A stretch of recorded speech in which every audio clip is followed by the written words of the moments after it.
우리 앞뒤 좌우분들에게 이렇게 같이 인사했으면 좋겠습니다. 여호와께서 인도하셨습니다 라고 웃으며 인사해 주시죠. 여호와께서 인도하셨습니다. 서기 698년에 이 고구려가 망한 자리에 고구려의 후예인 이 대조영이 망명집단과 함께 이 바레라는 나라를 세워가지고 서기 926년까지 약 220년간 압록강과 두만강을 넘어서 고구려보다 훨씬 더 광활한 만주벌판을 지배하는 나라, 이 바레가 되었습니다. 그래서 바레는요, 고구려의 옛 땅을 회복할 뿐만 아니라 부여의 전통을 이어가는 나라가 되었습니다. 그런데 바레가 지배했던 땅에서 이 발굴된 유적 중에 화면에 보시는 것처럼 지금까지도 남아있는 유적이 있습니다. 화면을 보실까요? 그것은 강동 24개 돌 유적입니다. 이 유적은 만주벌판을 가로지르며 흐르고 있는 목단강 동쪽 유역에 이 24개의 돌이 8개씩 세 줄로 나란히 배열되어 있기에 강동 24개 돌 유적이라고 부릅니다. 이 돌들은 한국에서 한 곳에서 운반해 왔는지 모두 현무암입니다. 그런데 역사가들은 이 24개의 돌 유적이 어떤 건물인가에 대해서 여러 가지 의견으로 갈려집니다. 조상들의 묘, 또 종교 행사가 열리는 장소, 말들이 쉬어가는 역참 등으로 주로 이야기가 되는데요. 제가 추측하기로는, 제 생각에는 이 나라를 잃었던 망명 집단이 이 나라를 세우고 압록강과 두만강을 넘어 저 북쪽에 위치한 목단강까지 정복한 후에 이 지난날 고구려보다 더 넓은 땅을 차지한 것이 너무 자랑스러워서 그것을 기념하는 기념물로 세우지 않았는가 추측하고 상상해 봅니다. 왜냐하면 고구려의 광교토 대왕도 그와 같이 하였던 것이 역사적 사료에 남아 있는 것이기 때문입니다. 그런데 오늘 함께 읽으신, 여러분과 제가 오늘 함께 읽으신 여호수아 4장에도 지금으로부터 3400년 전에 24개의 돌비가 세워지고 있습니다.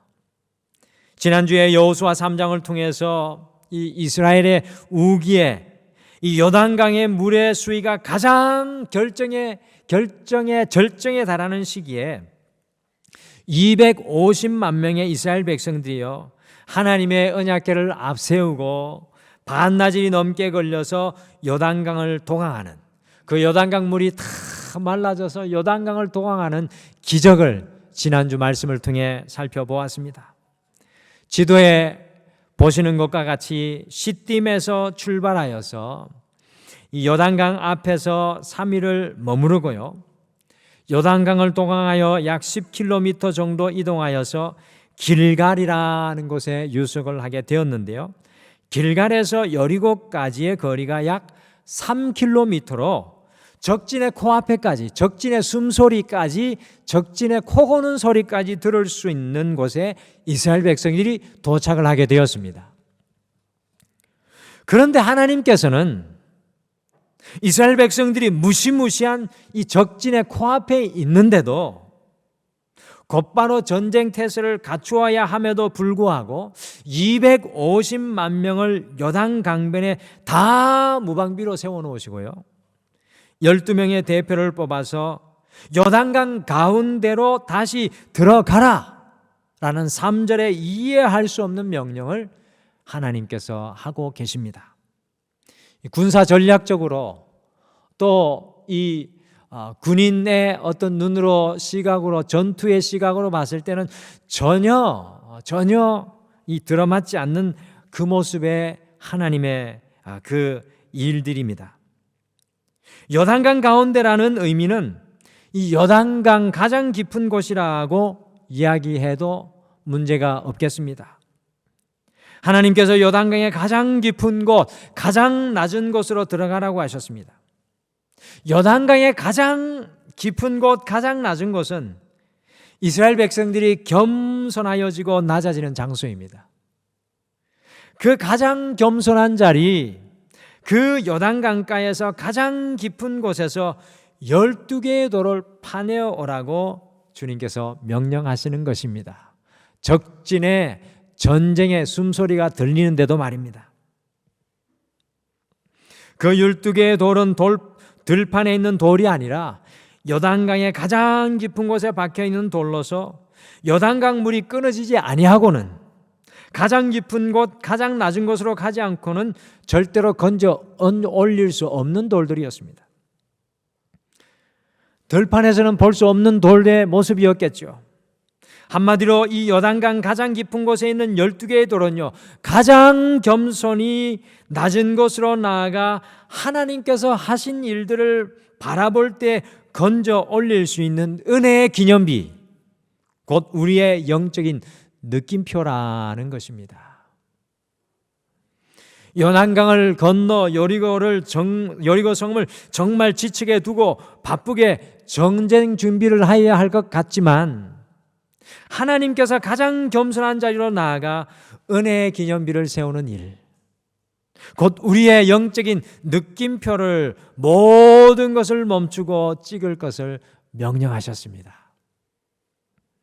이스라엘 백성과 우리는 늘 우리의 눈앞에 마주하고 있는 문제와 당면한 일들로 분주하고 바쁘지만요, 우리는 늘 우리의 눈앞에 있는 것들로, 우리의 문제들로 바쁘고 분주하고 혼란스러워하고 혼돈 가운데 있지만 하나님께서는 그 분주함과 바쁨에서 영적인 쉼표를 찍으시고 요단강 한가운데 인생의 가장 낮은 자리로 내려가서 하나님의 은혜를 돌아보는 영적인 느낌표를 찍으라고 오늘 말씀하십니다.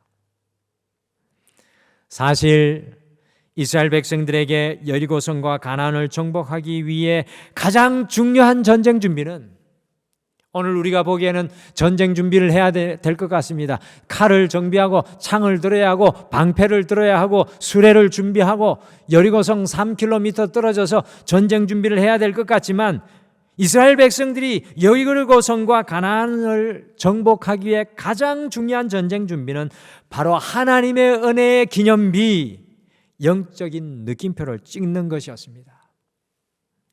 오늘 세운 이 24개의 은혜의 돌비는 이스라엘 백성들의 가나안 정복 역사 7년 가운데 놀라운 능력과 힘이 되어서 이스라엘 백성들과 함께하는 역사가 됩니다.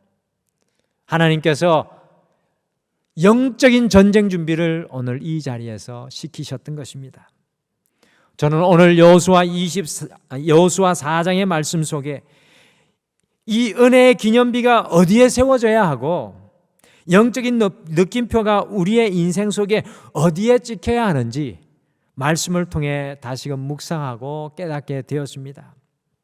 그래서 오늘 다시 연결되기만 한 번째 시간에는 은혜의 기념비라는 제목으로 우리가 지금 쉼표를 찍고 우리의 인생은 바쁘고 혼란스럽고 분주하고 위험스럽지만 우리가 지금 우리의 인생에서 쉼표를 찍고 가장 낮은 곳으로 내려가 하나님의 은혜의 기념비를 세우면서 영적인 느낌표를 찍어야 할 곳이 과연 어디인지, 그 장소가 어디인지 함께 말씀을 통해 묵상을 하시고, 이번 한 주는 우리가 은혜의 기념비를 세워야 할 곳에 여러분과 제가 인생의 쉼표를 찍고 그 기념비를 주님 앞에 구별하는 한 주가 되었으면 좋겠습니다.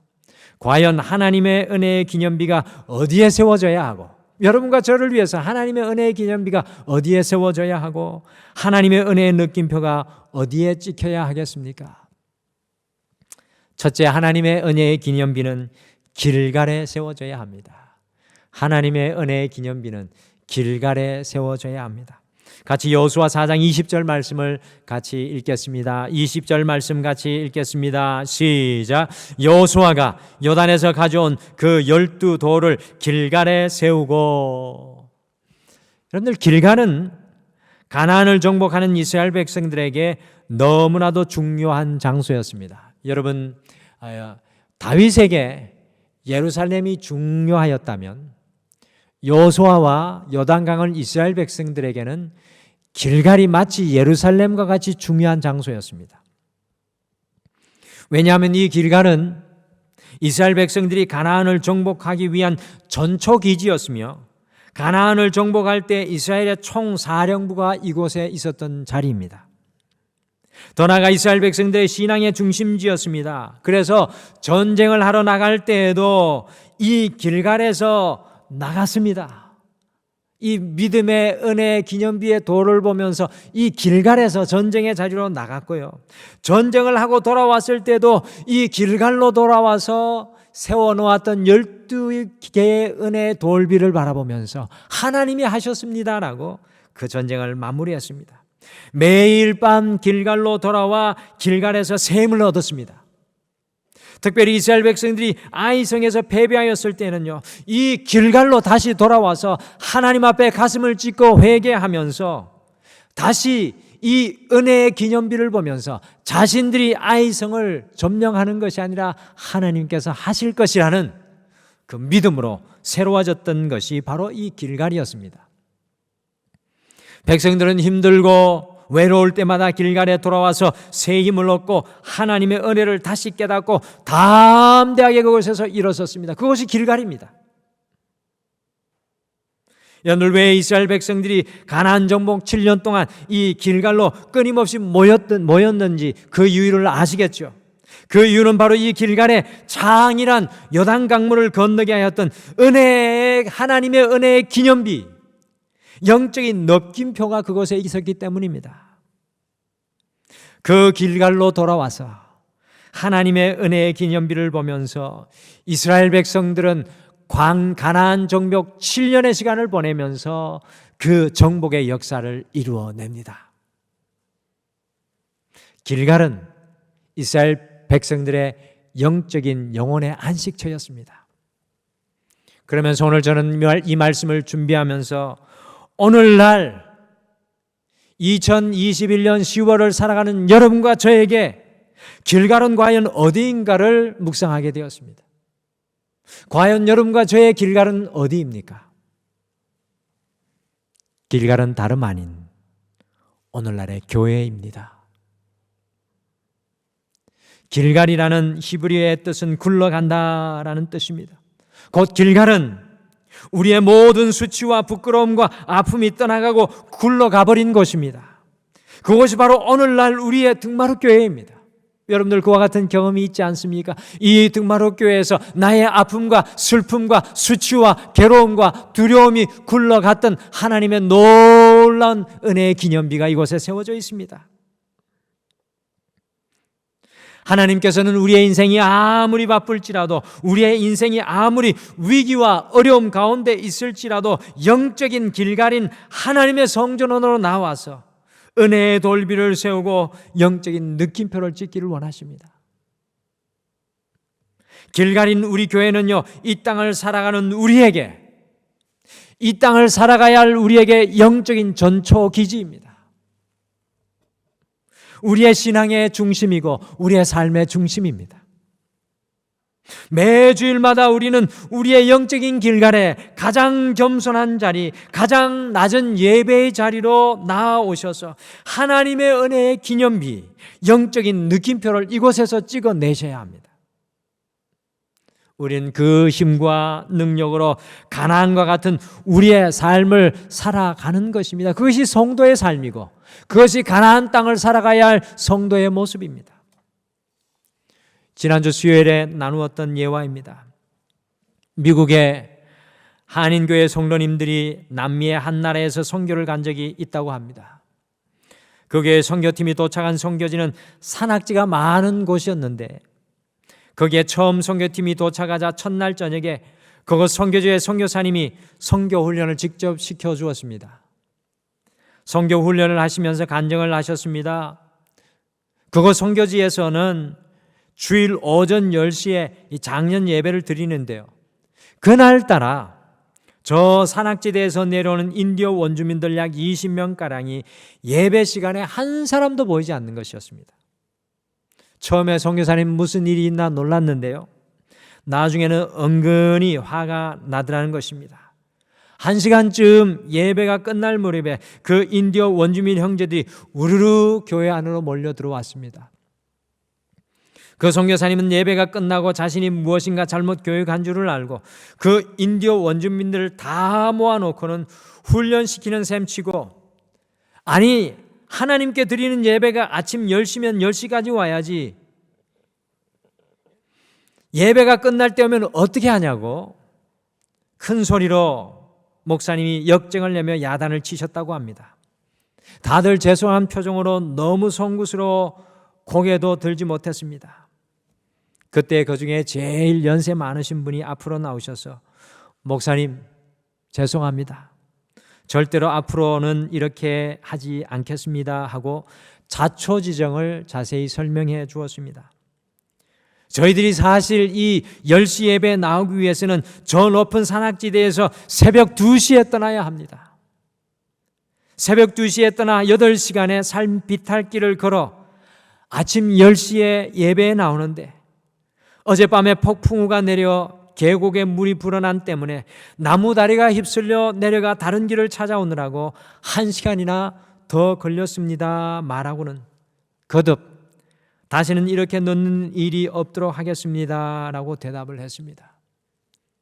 이 소리를 들은 선교사님은 더 이상 할 말이 없어서 그 자리에 그만 주저앉고 말았습니다. 도대체 누가 누구를 야단치겠습니까? 그러면서 그 선교사님이 그날밤 울부짖어 기도했다고 합니다. 하나님, 저 인디오 형제들이 아니라 어느새 높은 교만의 성 위에 올라가 높은 고집과 편견과 아집의 산 위에 올라가 있어서 8시간을 여호와께 돌아가야 할 사람은 바로 제 자신입니다. 제가 그렇게 이제 여호와께 걸어서 돌아갑니다. 주님께 다시 돌아오는 은혜를 누리게 하옵소서. 우리의 영적인 길갈인 이 교회에서 하나님의 은혜의 기념비를 세우고 영적인 느낌표를 매일 찍고 사셔야 합니다. 8시간이 걸려도 길갈에서 하나님의 은혜의 기념비를 세우려고 달려나갔던 신실한 인디오 원주민의 그 믿음이 우리에게도 지금 이 순간 필요합니다. 사랑하는 성도 여러분, 코로나19로 인하여 결단코 우리의 영적인 길갈에서 하나님의 은혜의 기념비를 세우는 그 일이 멈추어져서는 안 됩니다. 이 제단에 나오시든지 아니면 영상으로 예배를 드리시든지 간에 길갈에 세우는 하나님의 은혜의 기념비, 매주일마다 우리의 인생의 가장 깊은 곳, 가장 낮은 곳으로 나아가서 하나님의 은혜의 기념비, 우리의 인생의 쉼표를 찍고 그 하나님의 은혜의 기념비를 분명히 세워내셔야 합니다. 길갈, 곧 우리의 영적인 고향인 길갈이 무너지면요, 결단코 가나안을 정복하고 이길 수가 없습니다. 여러분들, 이 코로나19의 시간을 보내면서 우리의 영적인 고향 길갈이 너무나도 많이 무너져 있습니다. 우리 교회뿐만 아니라 한국에 있는 많은 영적인 길갈들, 영적인 고향들이 무너지고 흔들리고 있습니다. 우리는 이때 기도해야 합니다. 우리는 이때 소원해야 합니다. 우리의 영적인 길갈 속에서 다시금 가장 낮은 곳에 그 예배의 자리로 나아가서 하나님께서 우리에게 베풀어 주신 은혜의 기념비를 매주일마다 세워놓고 이 가나안 땅을 그 은혜의 기념비로 인하여 든든히 살아가셔야 합니다. 우리 함께 중보 기도하셨으면 좋겠습니다. 이 대한민국, 이 나라 이 민족의 교회들, 영적인 길갈들 속에 하나님의 은혜의 기념비가 다시 든든히 세워주게 하여 주시옵소서. 등마룻교회 다시 한 번 더 하나님의 은혜의 기념비가 세워지게 하여 주시옵소서. 이번 한 주 같이 중보 기도해 주시길 바랍니다. 둘째, 하나님의 은혜의 기념비는 우리가 유숙하는 곳에 세워져야 합니다. 우리 같이 여호수아 4장 3절을 함께 읽으시겠습니다. 3절 말씀 같이 읽겠습니다. 시작. 그들에게 명령하여 이르기를 요단 가운데 제사장들의 발이 굳게 선 그곳에서 돌 12를 택하여 그것을 가져다가 오늘 밤 너희가 유숙할 그곳에 두게 하라 하시니라. 아멘. 요단강에서 판에 올린 돌을 먼저 하나님께서는 오늘 밤 너희가 유숙할 그곳에 두게 하라고 명령하셨습니다. 이것이 주님께서 처음 여호수아에게 명령하신 말씀이죠. 물론 이스라엘 백성들이 요단강을 건너서 유숙한 곳이 길갈이었지만 사실 길갈이라는 지명 이름은 이전에 없었던 지명 이름인데요. 여호수아 5장 9절에 보시면 하나님께서 이스라엘 백성들의 수치를 굴러가게 하겠다고 하여서 길갈이라는 이름을 나중에 붙여주셨습니다. 그러니까 이스라엘 백성들이 처음에 이곳에 머물 때에는 길갈이라는 이름이 붙여져 있지 않고 다만 그들이 그날 밤 유숙할 곳이었습니다. 그들이 유숙할 그곳에 은혜의 기념비를 제일 먼저 하나님께서 세우라고 말씀하시는 것입니다. 제가 이 유숙할 곳이 어딘가? 그렇다면 우리가 유숙할 곳에 유숙하며 은혜의 기념비를 세워야 할 곳이 어디인가? 라고 묵상할 때 그것이 가정이다라는 하나님의 음성을 깨닫게 되었습니다. 여러분들 영적인 길갈, 교회뿐만 아니라 가정에 은혜의 기념비가 세워지고 영적인 느낌표가 고백되어야 합니다. 많은 가정들 속에 하나님의 은혜의 기념비가 세워지고 영적인 느낌표가 이 고백되는 것이 사라지고 있습니다. 우리 하나님께서는 우리가 머무는 가정에서 영광 받기를 원하십니다. 우리의 가정에서 가장 낮은 곳, 겸손한 곳으로 나아가 하나님의 은혜의 돌비를 찾고 고백해야 합니다. 여러분들, 우리 자녀들이요, 우리의 모습을 보면서 하나님을 떠올리고 하나님께 영광을 돌릴 수 있어야 합니다. 우리 남편이, 우리의 아내가, 우리 자녀가, 우리 며느리가 우리의 모습을 보면서 하나님을 기념할 수 있어야 합니다. 하나님께서 우리가 세우는 은혜의 돌비와 영적인 느낌표를 통해서 우리의 가정 속에서 높임을 받으시기를 원하십니다. 과연 여러분과 저의 가정에 지금 은혜의 돌비를 세우고 있으십니까? 오늘 이 예배를 드리는 여러분들이 과연 여러분의 가정 속에 하나님의 은혜의 돌비를 세우고 계십니까? 탤런트 김혜자 씨가 사실은 독실한 크리스찬입니다. 그런데요, 이분이 여러분들이 아시는 분이 있을지 모르겠지만 엄청난 애연가였습니다. 그분이 이렇게 고백했습니다. 나는 담배를 너무 좋아했다. 촬영장에 가면 담배 피울 곳부터 찾았다. 어딜 가면 담배를 꼭 피워야만 꼭 안정이 됐다. 그렇게 말하던 우리 김혜자 씨가요, 어느 날 담배 맛을 잃어버렸습니다. 자기가 그렇게 좋아하던 담배 맛을 잃어버렸습니다. 아니, 내가 죽으려고 하는 건가? 죽으려나 보다 걱정하고는 내게 도대체 왜 이런 일이 일어났는지 딸에게 말했습니다. 자기에게 일어난 일을 말했습니다. 그때 딸이 이야기했습니다. 하나님이 내 기도를 들어주셨나 봐. 100일간 새벽 기도를 했거든. 그 이후에 그녀는 몇십 년이 지나도록 담배를 입에도 대지 않았다고 합니다. 이런 하나님의 은혜의 기념비에 세워진 신앙은 무너질 리가 없습니다. 우리 교회에도요, 제가 그런 권사님의 간증을 들었습니다. 그렇게 담배를 끊지 못하시다가 하나님의 은혜가 딱 임하니까 담배가 싫어지셨다고. 여러분들, 이런 은혜를 가정 속에 세워 나가시면, 은혜의 기념비를 세워 나가시면 가정이 흔들릴 리가 없습니다. 우리는 자녀들에게 너무나 많은 것을 해주려고 합니다. 요즘 부모님들이 자녀들에게 이것도 해줘야 되고 저것도 해줘야 되고 너무나 많은 것들을 해주려고 합니다. 그런데 탈무드에 이런 이야기가 있습니다. 어리석은 사람은 자녀들에게 재산을 남기고, 양식 있는 사람은 자녀에게 지식을 남기고, 지혜로운 사람은 자녀에게 신앙을 남긴다. 제가 안중교회에서 사역을 하다가요, 정말로 놀라운 일을 하나 경험하게 되었습니다. 언젠가 우리 성도님들과도 나누었는데, 어느 가난한 집사님 집에 며느리가 시집을 왔습니다. 어머니만 신앙생활합니다. 그 집은 워낙 유교적 분위기가 강해서 며느리는 교회 갈 생각도 못합니다.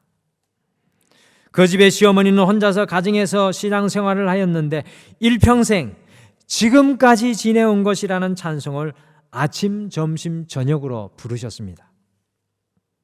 그런데 어느 날 그 시어머니가 돌아가셨는데, 시어머니가 살아생전에는 교회를 나오지 않던 며느리가 교회에 나왔습니다. 그분이 저희 지역의 성도님이 되셨습니다. 그래서 제가 어느 날 그분을 신방을 갔더니만 이런 간증을 하시는 것입니다. 근데 놀라운 것은요, 이분이 글을 모르시는 분입니다. 그런데 놀랍게도 일평생 시어머니가 부르시던 지금까지 지내온 것이라는 찬양은 처음부터 끝까지 다 외우는 겁니다. 시어머니가 돌아가셨는데 아침, 점심, 저녁 시간 날 때마다, 힘들 때마다 시어머니가 했던 것과 똑같은 것 같이 지금까지 지내온 것 주님의 은혜라 계속 찬양하다가 그분이 그냥 자기 스스로 교회에 나온 겁니다. 그 힘든 시절 글도 모르는 며느리에게 시어머니가 찬송 하나를 심어놓고 가니까 그 며느리가 그 찬송 하나 붙잡고요, 시어머니를 따라 믿음의 딸이 되었습니다. 얼마나 큰 은혜를 받았는지 알 수 없습니다. 사랑하는 성도 여러분, 자녀에게 심는 우리의 세상적인 말들과 우리가 그렇게 어렵게 벌어모았던 재물들은 오히려 많은 순간에 우리 자녀들을 넘어지게 합니다. 그러나 우리 자녀들에게 우리가 경험한 은혜의 기념비를 새로 놓는다면 그 자녀는 영원토록 흔들리지 않는 믿음으로 살아가게 될 줄 믿습니다. 지난주에 김춘미 권사님, 우리와 오랜 동안 신앙생활했던 김춘미 권사님이 하나님의 품에 안기셨습니다. 너무 아쉽고 안타까운 시간이었는데 제가 김춘미 권사님의 장례식에서 한 가지 느낀 것은 우리 김 권사님은 남편도 구원하시고 그 아들도 믿음으로 구원하시고 그 자부도 그 손자 손녀도 주님 앞에 믿음으로 구원하셔서 믿음의 3대 역사를 가정에 심어놓고 가신 것을 보면서 얼마나 마음이 기뻤는지 알 수 없습니다. 사랑하는 성도 여러분, 여러분은 무엇을 유산으로 남기시고 무엇을 유언으로 남기시겠습니까?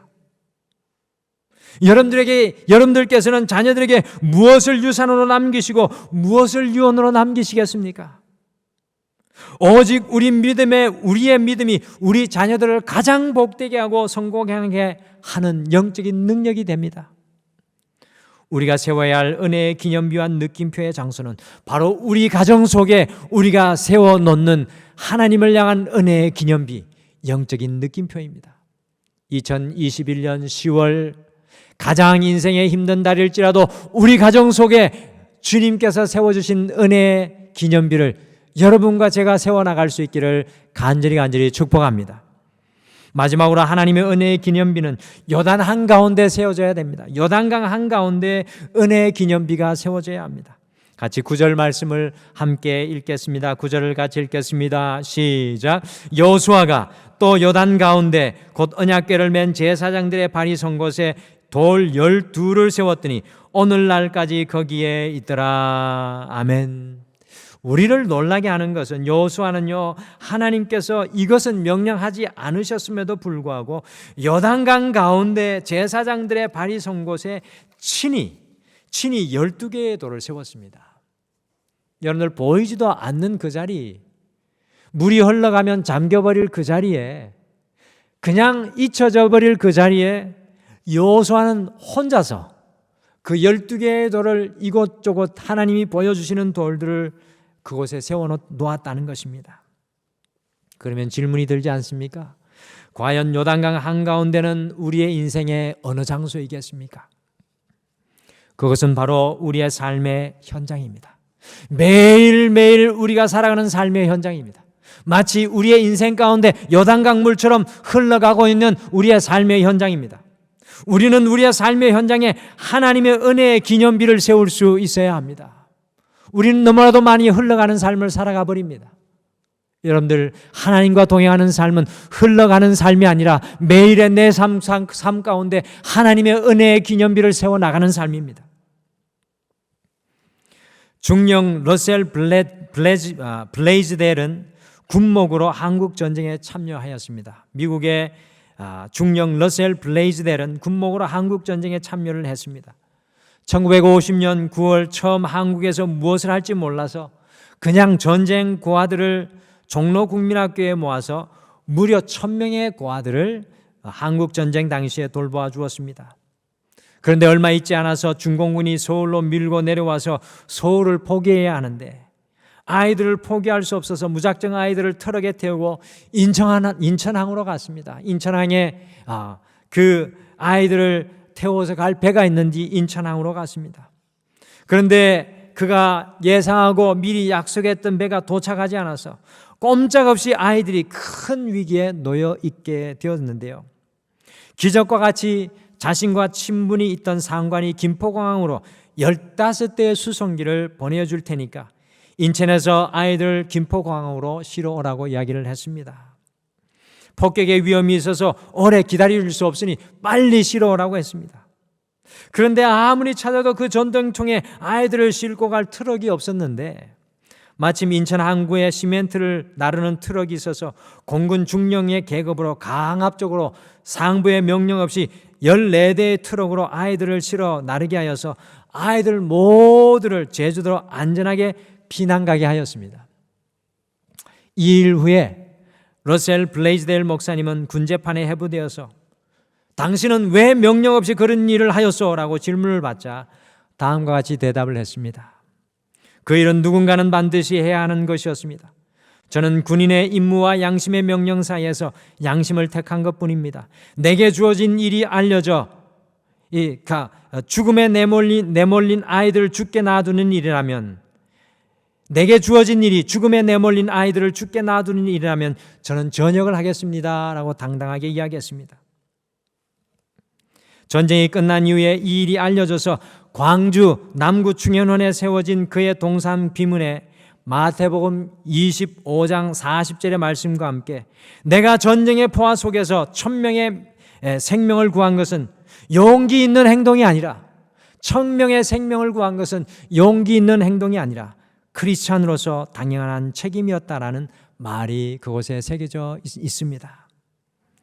사랑하는 성도 여러분, 우리의 삶의 현장 바로 그 자리 가장 낮은 곳으로 날마다 내려가서서 하나님의 은혜의 기념비, 하나님의 느낌표를 찍을 수 있어야 합니다.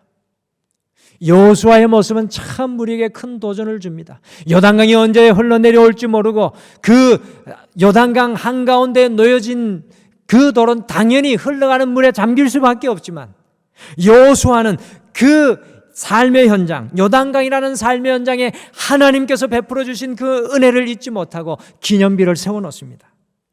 그 기념비는 사람이 보는 것이 아닙니다. 기억하십시오. 그 기념비는 우리 하나님께서 보시는 기념비입니다. 여호수아가 하나님 앞에 그 기념비를 올려드리는 것입니다. 우리의 교회와 가정을 넘어 우리의 삶의 현장에 하나님의 은혜의 돌 기념비를 세우게 될 때 오늘 마지막에 읽은 24절과 같이 이 땅의 모든 백성들에게 여호와의 능력을 선포하며 증거하는 제자의 삶을 살아가게 됩니다. 사랑하는 성도 여러분, 이번 한 주 여러분의 삶의 현장 속에서도 요단강 물처럼 흘러가도록 두지 마시고 내버려 두지 마시고 여러분의 삶의 현장 속에 하나님의 은혜의 기념비를 세워서 여호와를 증거하시고 여호와를 나타내시는 제자의 삶을 살아갈 수 있게 되기를 간절히 축복합니다. 여러분들, 우리의 일평생은 하나님의 은혜의 기념비를 교회에 세우고 가정에 세우고 우리의 삶의 현장에 세우는 삶이 되어야 합니다. 하나님의 은혜의 기념비를 세우고 또 세우다가 하나님의 나라에 가셔야 합니다.